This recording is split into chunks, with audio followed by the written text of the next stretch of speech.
One of the oldest, most traditional ways for young people to earn money for traveling abroad, and in fact while traveling abroad, is by being an au pair.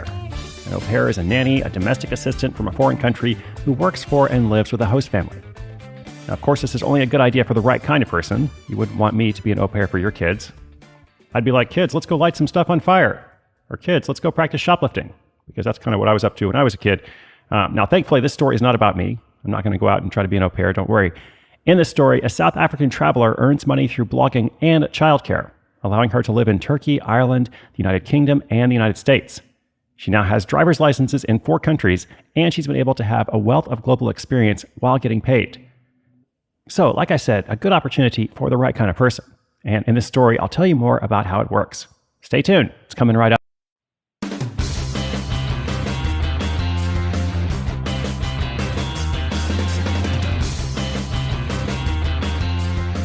Lerato Bombo of South Africa has a side hustle that takes her around the world. This gig not only earns an income, but also saves her money on food and lodging. It's a job you may have heard of before, but perhaps haven't considered in this way.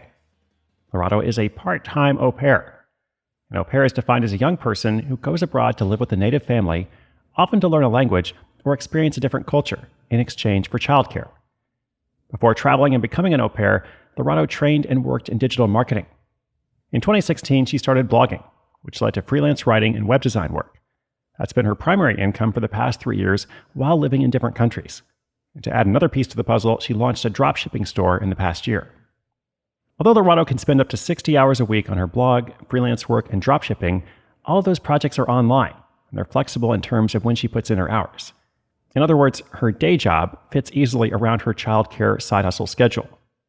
Typically, she'll watch her host family's kids for 2 hours in the morning. While the kids are at school, she does her online work. After school, she takes care of the kids again until around 7 p.m. She does this 4 days a week, and the rest of the time is her own. Being an au pair has helped Lerato learn a lot about herself.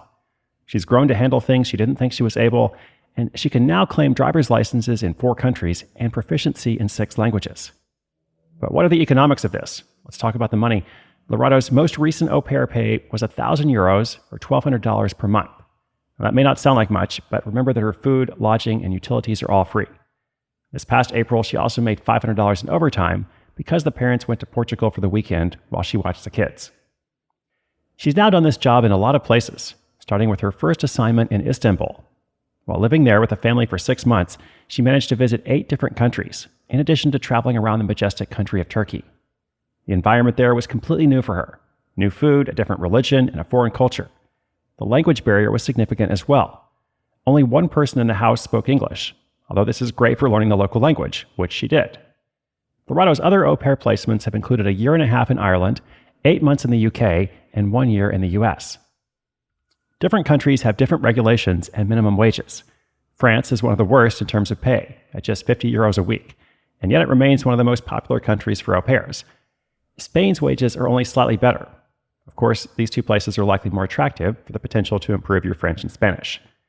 In the US, the legal minimum wage for an au pair is $196 per week. Other places, like Ireland, don't have a minimum at all, so it really depends on the family. A normal contract is between 6 and 24 months. Short-term contracts, like during summer holidays, can be for 1 month or less. Most families require an au pair to commit for a specific amount of time before hiring them.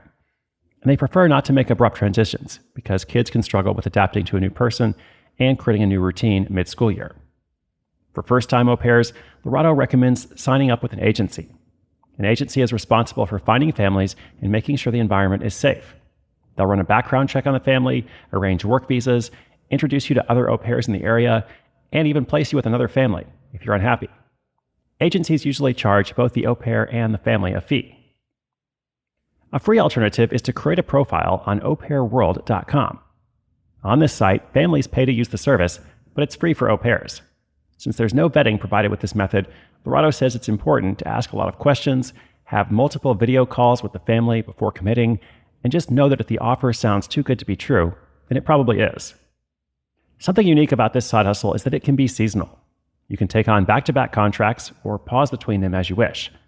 At the moment, Lerato is doing just that, taking a break from her assignments.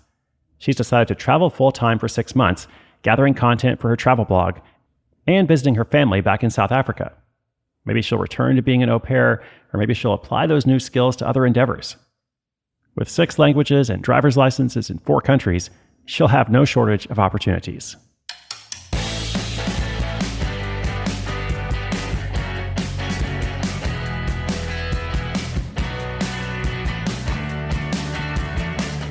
Well, as I said, definitely not an opportunity for me. Definitely not something I'm going to jump on.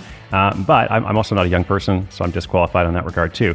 However, I admire the combination of freelance work and drop shipping, blogging, etc. that Lerato has combined with being an au pair, which would typically provide a way for young people to travel, which is cool, but not help a lot with the goals of paying off debt and achieving financial independence, which is what we're all about here on the program, and also something that a lot of young people are interested in.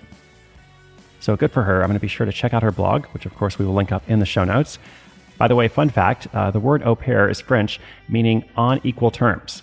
And the phrase originally described an arrangement between 2 parties paid for by the exchange of mutual services. So au pairs weren't paid at all for a long time, and now it's much more common, as you heard in the story, for them to receive at least some kind of stipend. And someone like Lerato has found a way to make it work even more to her advantage. Okay, that's it for today. Inspiration is good, but inspiration with action is better. The show notes are at sidehustleschool.com/963, episode 963. Got an interesting story coming up for you tomorrow. It's all about a guy who makes money on moving boxes. You ever had to move and you have to deal with those boxes? It's just a pain. It's a problem. Well, he has created a solution, and he's doing pretty well with it, as you will hear tomorrow. I hope you'll do one thing today to get yourself closer to a goal that you believe in, whether it is learning a language or traveling abroad, or alternatively, creating some freedom, creating some opportunity and possibility for yourself so that you will have more time to learn a language or to travel or to spend time with your family or whatever is important to you. That is, again, what it's all about: freedom, opportunity, possibility for you. Thanks so much. My name is Chris Guillebeau. This is Side Hustle School. More is on the way.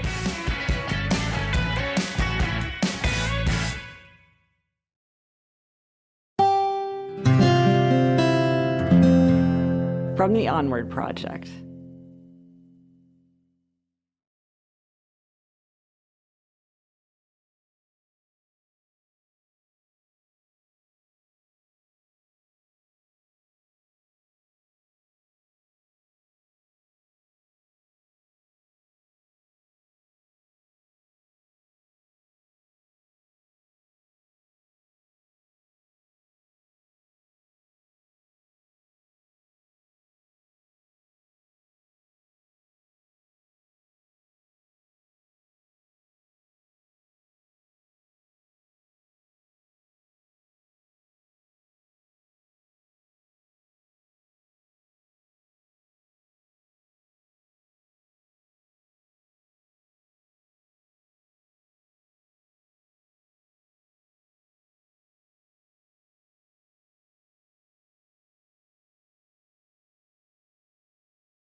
Whether you love true crime or comedy, celebrity interviews or news, you call the shots on what's in your podcast queue. And guess what? Now you can call them on your auto insurance too, with the Name Your Price tool from Progressive. It works just the way it sounds. You tell Progressive how much you want to pay for car insurance, and they'll show you coverage options that fit your budget. Get your quote today at Progressive.com to join the over 29 million drivers who trust Progressive. Progressive Casualty Insurance Company and Affiliates. Price and coverage match limited by state law.